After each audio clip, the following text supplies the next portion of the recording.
join us here this morning as well. I want to start by acknowledging the incredibly hard work that our police staff do to keep our communities safe. In the face of a changing and challenging work environment, I'm incredibly proud of the work that they do. In terms of the type of our demand, we know that gang members commit a disproportionate amount of crime and harm in New Zealand, particularly in the areas of serious assault, robberies, drugs and firearms offences and homicides. Police has been working hard to combat the impact of gangs and organised crime in recent times through national and targeted district operations, through our organised crime investigations, offender prevention teams and many other responses. You will have seen us focus hard on the policing of gang events to protect and reassure the public. Today I'm announcing the establishment of a national gang unit and district gang disruption units to target crime, harm and intimidation caused by gangs. I've directed that the National Gang Unit be established to enable a continuation of our work and build our operational capability further.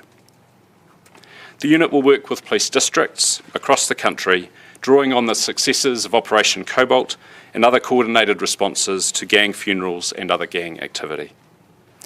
The National Gang Unit will support district-based staff to plan, coordinate around enforcement and police responses in a determined effort to continue applying pressure on gangs and to prevent gang-related crime, disorder and intimidation. Incoming legislation will provide police with new tools to respond to the harm caused by gangs and will help ensure communities feel safe. The National Gang Unit will ensure our officers can effectively enforce the intent of the legislation. To further our frontline capability, we'll also be investing in new gang disruption units.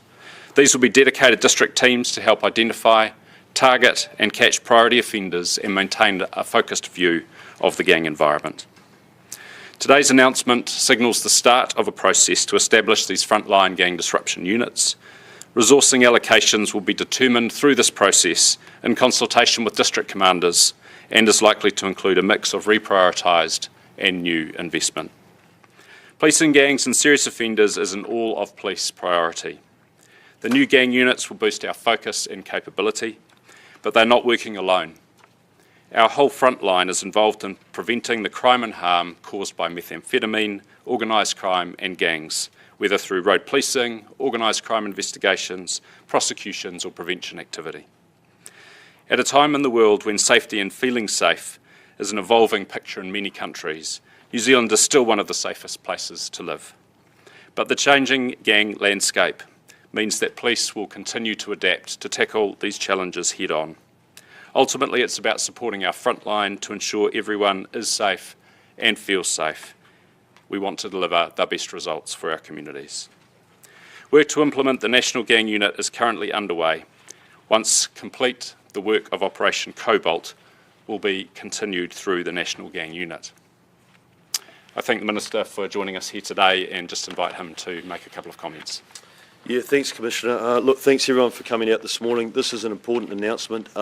This is delivering on what is our government's priority around putting public safety now at the heart of what we're doing and clamping down on a serious gang problem we have in New Zealand. We all saw recently the tragedy that unfolded on Ponsonby Road with a Killer Bees gang member carrying a firearm and killing an innocent member of the public. We're not putting up with that anymore, and we've got a big program as the incoming government around public safety. This is part of it. On the operational side, of course, we're giving the police additional powers. We're banning gang patches. We've been very clear about that.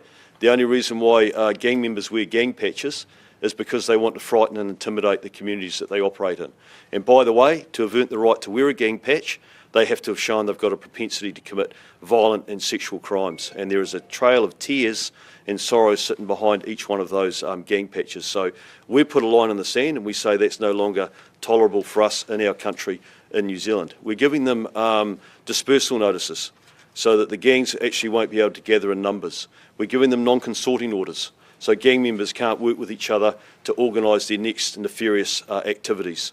We've taken those powers from Western Australia, where they've been very, very effective in disrupting gangs, and where the gangs are actually. And I was recently in Canberra with Paul Papalia and the Commissioner, Cole Blanche, there was an article that was running on the front page of their paper saying that the leader of the rebels gang was leaving the gang because it had just become too hard.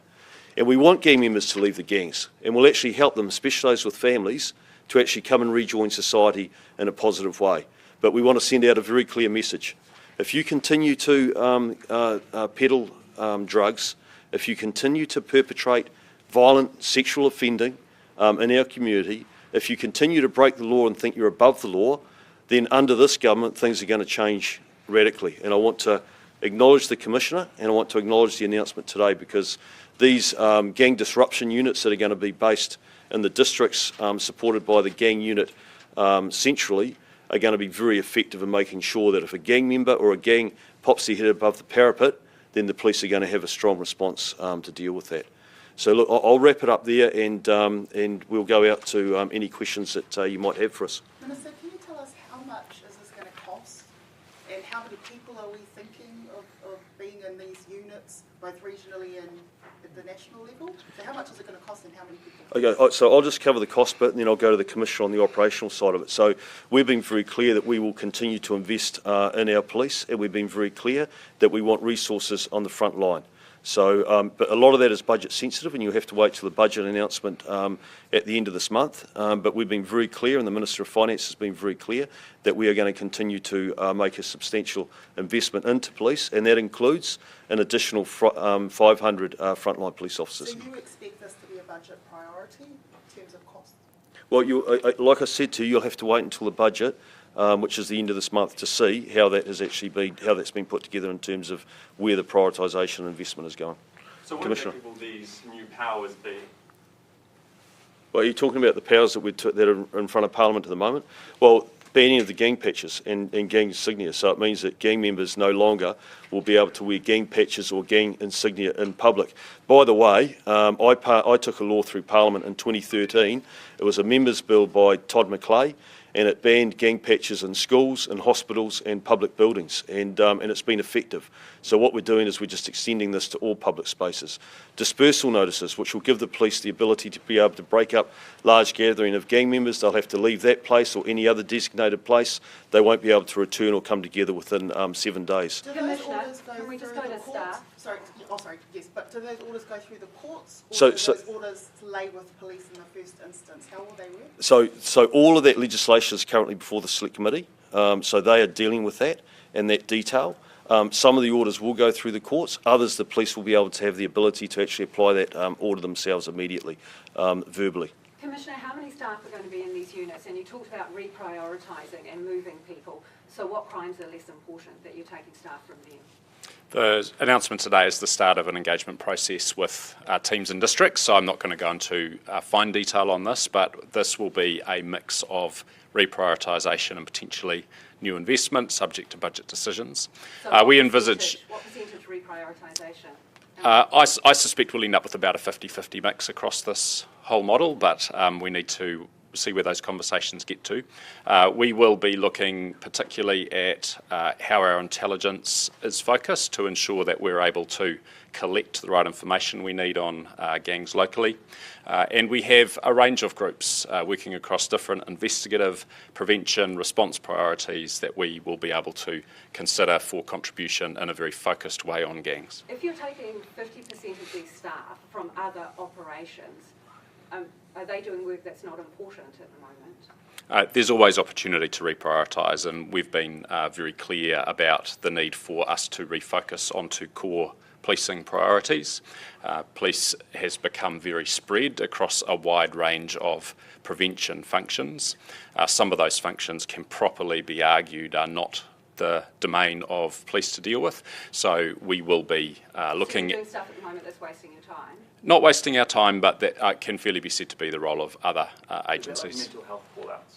That's one of the areas that we've called out where we are responding significantly to crises that don't require a police intervention. So we then fill the gap for those mental health call-outs? Well, clearly there are others whose core responsibility that is, and we're engaged in those conversations presently, but police is not the right resource to be providing response to mental health crisis where there's no physical threat to safety. What else? Just really quickly that question. That's an ongoing piece of work as the government, because police have had to deal with a 60% increase in mental health call-outs.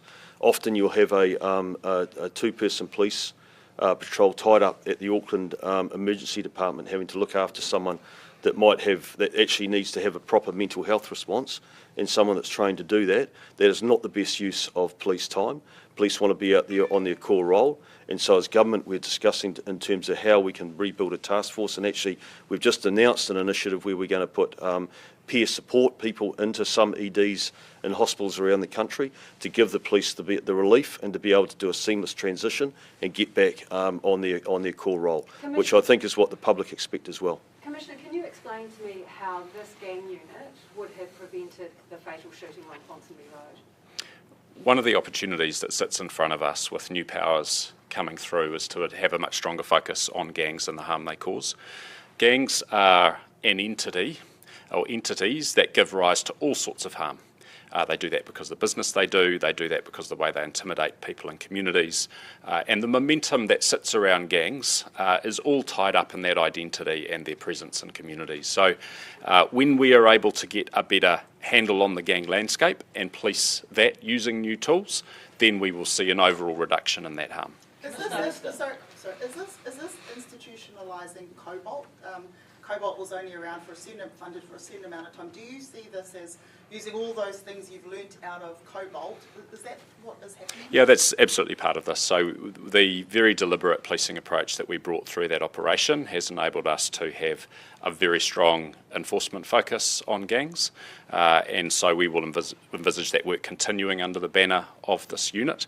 But it's also about ensuring that in every district we have a very good handle on gang activity, and we're able to get ahead of it, to deploy proactively, not just using the staff involved in these groups, but a whole of policing response. Just go back to what Lisa said about what happened in Ponsonby. That guy was sort of public. He wasn't wearing a Killer Bees insignia when he committed, that shooting happened. He was unpatched. He had a concealed weapon in a bag. What about this unit in any way would stop that incident happening? So we know that gangs are linked to 8% of violence, to 18% of serious violence. And so a very high proportion of the harm that's done in communities happens because we have a group of people who are associating in a particular way, who are promoting offending in a particular way, who, because they are patched, intimidate members of the public. It stops witnesses coming forward.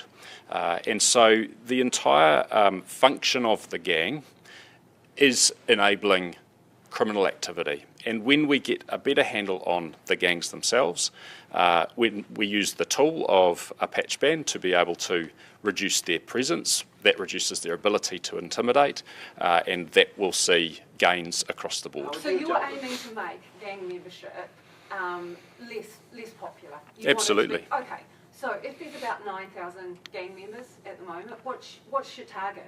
This unit is going to reduce gang membership by how many? Look, we will know we've been successful when we see reduced gang visibility in communities, and when we see a reduction in harm from gangs. So that those you have in the pack we've provided to you some numbers that show the immense contribution that gangs make to harm in our communities. We would want to see all of that go on. I'm not going to say to you I'm after exactly this number, because we will know we've made a difference when we feel it in our communities. So what are your measurable targets for this unit? Can you just give me your top two? We have not set targets for this unit except for effective implementation of this gang legislation, and we will know it's worked when we see a reduction in harm from gangs in our communities. We can measure that. We can measure the extent to which gangs are involved in various crime types. We've given you the data for that. When we see all of those numbers go down, we know we're on the right track. This is not an overnight fix, but this is an area of focus for us, and we will make gains.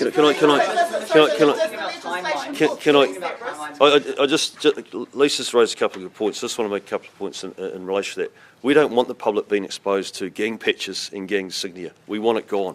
The police have got very good intelligence networks. They know who they're dealing with. They know who the gang members are. They don't need gang patches to signal or let them know that. Our firearms prohibition order that's currently in front of the Select Committee, we're giving the police additional warrantless search powers. They will go a long way to be able to stop gang members and search them, search their vehicles, and take firearms off them. They'll be very effective additional tools for the police. And by the way, the police have been very effective in the last 6 months. If you think about towns like Opotiki or Coromandel Town being overtaken by gangs, when you consider just about every week there was a headline in the media about convoys, gang convoys, driving onto incoming traffic, taking over intersections, abusing and intimidating members of the public. You haven't seen that in the last 6 months because the police have had a very strong response. They've been putting resources in. Minister? Pardon? Yesterday, Minister? How many officers Yesterday was extremely successful. I was down in that community yesterday and the feedback was positive because the police had the resources there and they policed that event properly. And they prioritised, because our gang patch ban hasn't come into place yet. But how would you deal with that if that happened after that law passed? Well, quite simple. Do you expect police, and it's for either of you, to be put at risk because of they have to enforce these new powers? How do you physically take a gang patch off a person? Do you expect police? So our staff have got discretion about how and when they do enforcement. We don't always have to win at the time, but we will win in the end. And so if people come out and breach, the gang patch ban, and we can't deal with it in the moment, then they can expect that we'll be knocking on their door with a search warrant to recover that patch in due course. So that's the kind of tactic that we can use. In the end, police have a job to do here. When this law passes, we will enforce it. But our people have discretion, and we would expecting them to be exercising that in the right way. Just on that question, I do want to respond to that. At the moment, our frontline police officers, their job is more dangerous because gangs think that they run the place. Gangs think that they've got control of the streets. The best way to make the public safe and our police safer is to actually enforce the law and make the gangs understand that they're not above the law, that they have to respect the police, that they don't get to trample over the rights of the public. Police lives put them more in danger. No, me personally, no, I don't, and I'll tell you why. Because the Commissioner made a very good point. It's regardless of what legislation is in place, police have always had the discretion as to when they use that legislation. That has not changed.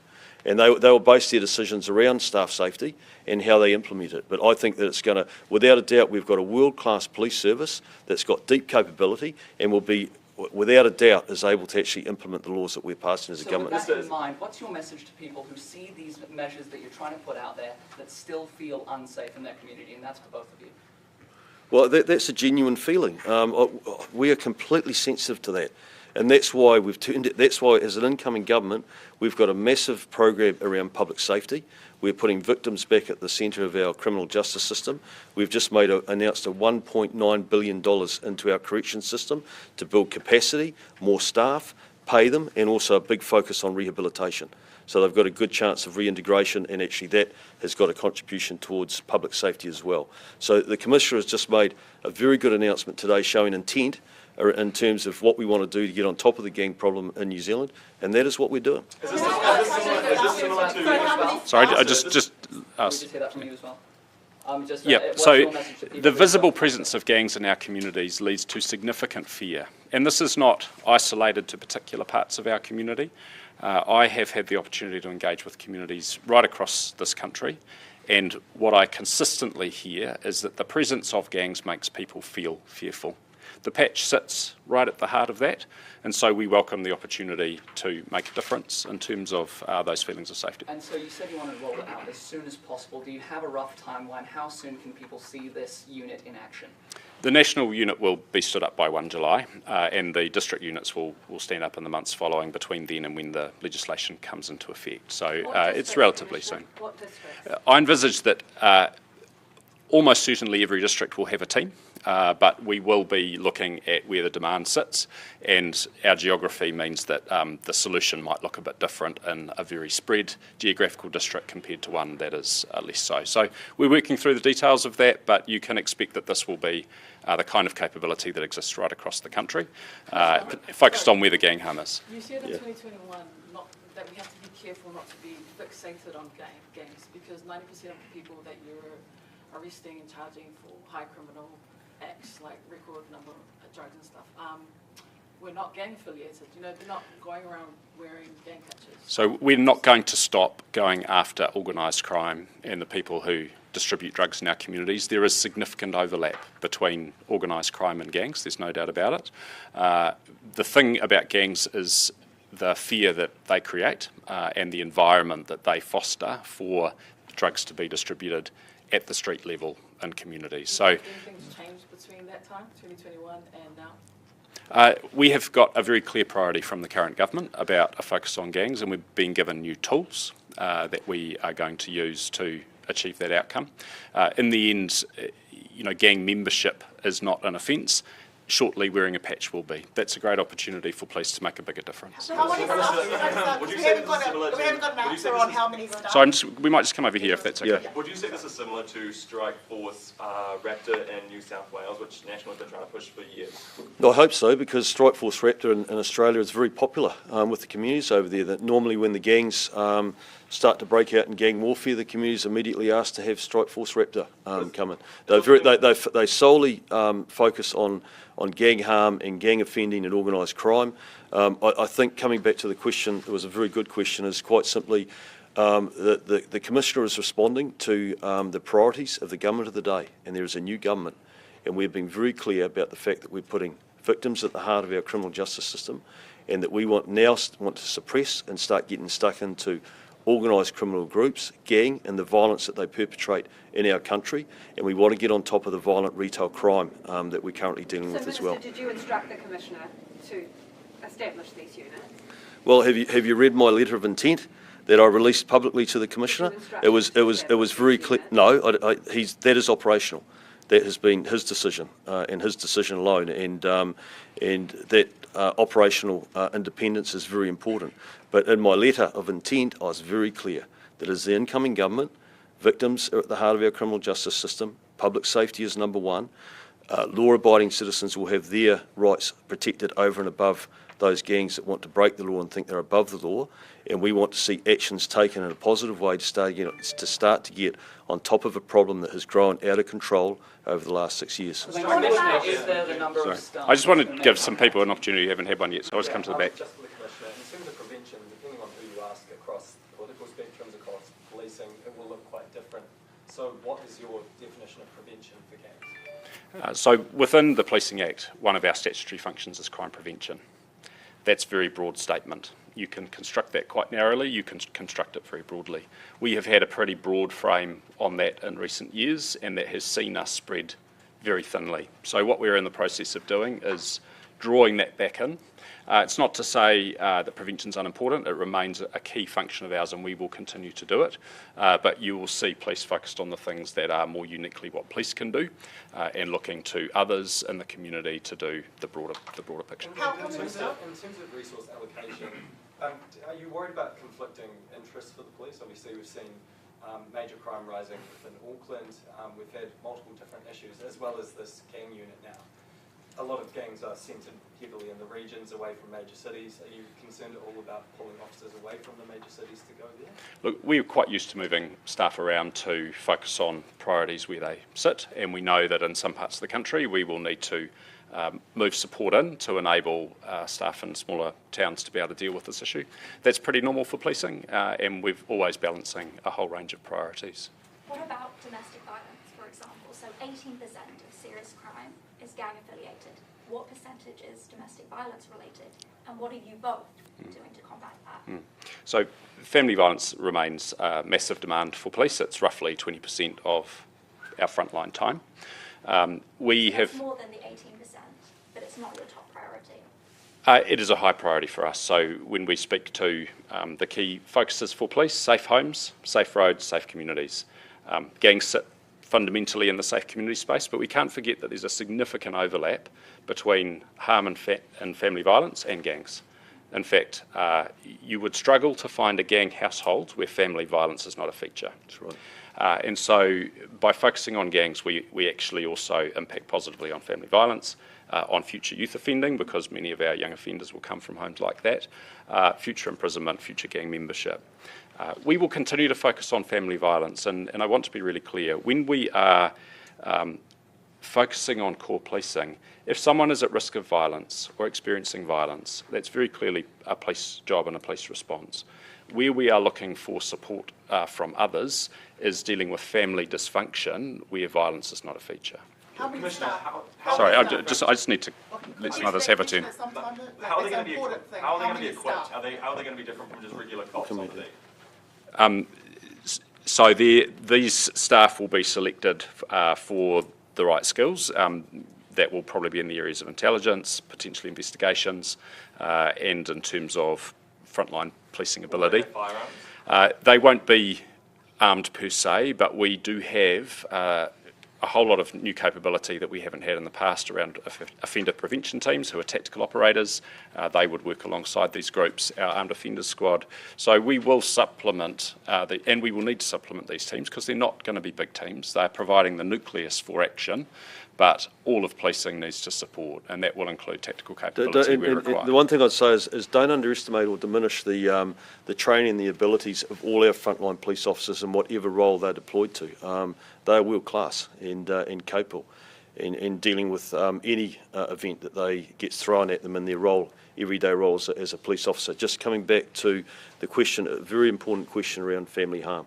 So a cornerstone of our belief as a government is social investment, and you would have seen an announcement with the Honourable Nicola Willis, who is heading up our social investment, and that is quite simply in our country we have got intergenerational harm that we have never been able to really get in and fix, and this government has got a big focus on identifying where we can make an investment in these people, in these kids, to make sure they've got the best fighting chance of realising their potential rather than being on the fast track into the youth justice or the adult justice system.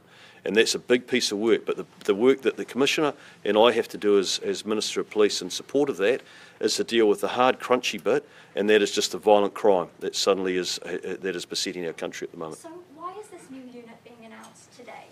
On the back of the Ponsonby shooting, or just... This has been in planning for months, so we have known with new legislation coming that we need to be able to set up in the right way to deal with that. So that was a catalyst that's been on the cards for a long time. There's no particular magic in the timing of the announcement today. Commissioner, you talked about how the armed offenders squad would help out and other people would move around there. If we're looking at the core unit, how many people are going to be involved in that? So we'll have the national unit, which I envisage will probably draw in resources of about 25 to 30. We will have district teams. Each team will be about 7 people. The number of teams and their exact placement is what we need to work through in the process we're about to run. But as I say, this is not the response. This is facilitating, enabling, setting us up for the response. The response is 10,000 officers calling on them for road policing, calling on them for tactical capability, for investigations, whatever might be required. And we know that in the early stages of new legislation, we will need to move resource around to support that. Commissioner, just on the Tangi yesterday, there were hundreds of people wearing patches there. You have said you might not intervene in the moment, but you will follow up. And you said search warrants, you'll go to the house and take their patches. So, in that case, how many patches do you reckon were there yesterday? Look, I haven't. Hundreds. There are certainly hundreds of people there. Let's say 300, just roughly. So, we get a search warrant for every single person who was wearing a patch, go to 300 houses and get 300 patches. We will enforce this new law. So and that is your plan. we certainly will be seeking search warrants in that kind of situation. And what we've seen, if you've followed the legislation around gang conflict, it's been hugely effective because as soon as we get the opportunity to go and intervene in that way in somebody's home, we find guns, we find drugs, we find other evidence of criminal offending. And so if people choose to breach this ban, they will open themselves up to police intervention in a way that will lead to a whole range of other issues for them. So that is the commitment that you give to the New Zealand public today, that you will go and get every one of those patches that you saw yesterday. Look, I'm not saying for all situations exactly what will happen, but what I'm saying is, as a general principle, if people breach this legislation, they can expect police to follow up, and we will use the tools available to us to do that. So anyone that has a patch, you essentially have the power to go and search their car or Well, house. if they're wearing a patch in public, once the law has been passed, that is illegal. Just like it is now, They're not allowed to wear them onto an Air New Zealand flight. They're not allowed to wear them into a school or a hospital. It's now illegal. And by the way, although they think they're above the law, they're going to have to adhere with the law. And if a police officer asks a gang member to remove their patch and they refuse to do that, and the police officer can't enforce it at that time, the police now have got a warrant. They're able to use a warrant to go round to the house and seize that patch. Gang members hate having their houses searched for the reason that the Commissioner just outlined. There's normally drugs and all sorts of stuff in there that they don't want to be discovered. So, and Lisa, coming to your point, I just don't accept in this country that we should just wave the white flag and say the gangs are too strong and they're above the law and they're not going to adhere to it and we shouldn't do it. It's for exactly that reason is why we're doing what we're doing and why we're giving the police the powers to allow them to start to suppress and give the public a sense that our police are controlling the streets and not the gangs. So you want every one of those patches collected the next day? You want every one of those patches? My expectation is if there's 300 gang members with 300 patches and the police tell them to remove those patches and they refuse to do it, then the police will have follow-up action and they will take those patches. And it'll mean searching their homes. And by the way, the police have got a deep capability that everyone seems to be ignoring, and they've already shown that in the last 6 months in the way that they've been policing these gang convoys, where they've been putting checkpoints in place, they've had the resources there, they've been using Eagle, they've been arresting people on warrants, they've been... Minister, why did they need to call it something else, like a national gang unit and district units? Why can't you do all of this as you were doing it now? Well, again, that's an operational question for the Commissioner, but what he's doing is he's responding to the incoming government's expectations around putting public safety and victims at the heart of our criminal justice system and putting pressure and suppressing and disrupting and creating as much disruption as we can to these organised criminal groups.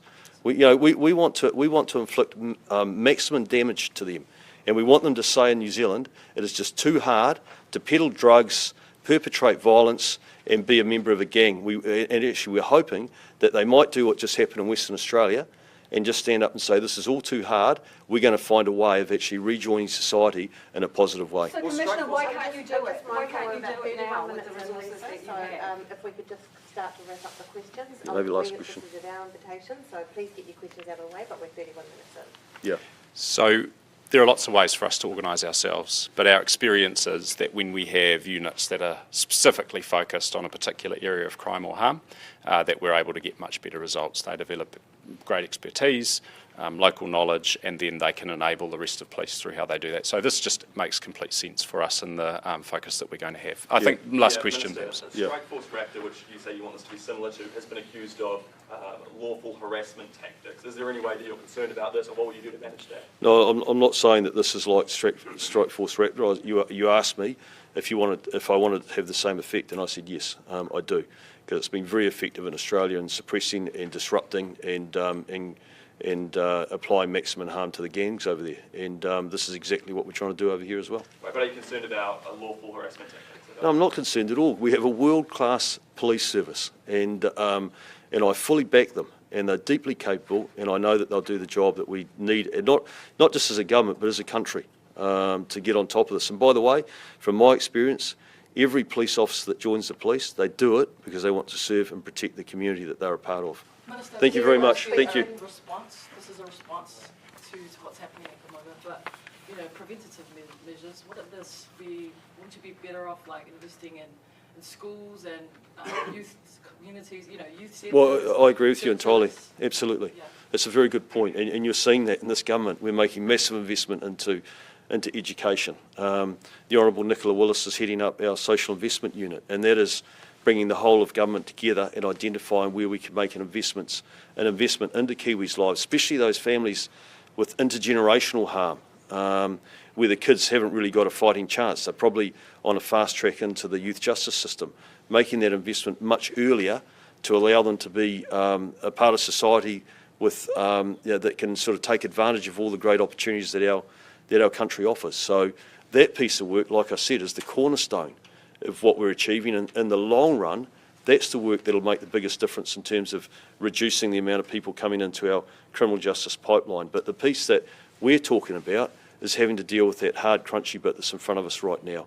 and that is unacceptable levels of violent retail crime and totally unacceptable levels of gang-related harm, violence and crime in this country. And there is, I Thank you. promise the very last question to the chaplain, front row. Well, Minister, if you were talking about the effort that police have done in the last 6 months to Yes. tackle this, why say we're waving the white flag? No, I was using that analogy to with Lisa because the way that she had put the question to the Commissioner is that, and the narrative that's been in this country actually since we've been debating this, is that the gangs are too strong, they're above the law, there's no point in us passing this legislation because they're going to ignore it anyway. And to me, that's waving the white flag, and I'm not prepared to wave the white flag. I love my country, as we all do, and I'm not willing to accept the fact that we can have a proliferation of gang members in this country that carry firearms, that are willing to use them and perpetrate an enormous amount of harm, completely disproportionate to actually the size of the gangs that we have here. And we've been very clear that we're going to clamp down on that, and victims and public safety are coming back into the heart of what we're doing. Thanks very much for your Thank you time, very everyone. much. Thanks, guys. Thank you, John. Thank you.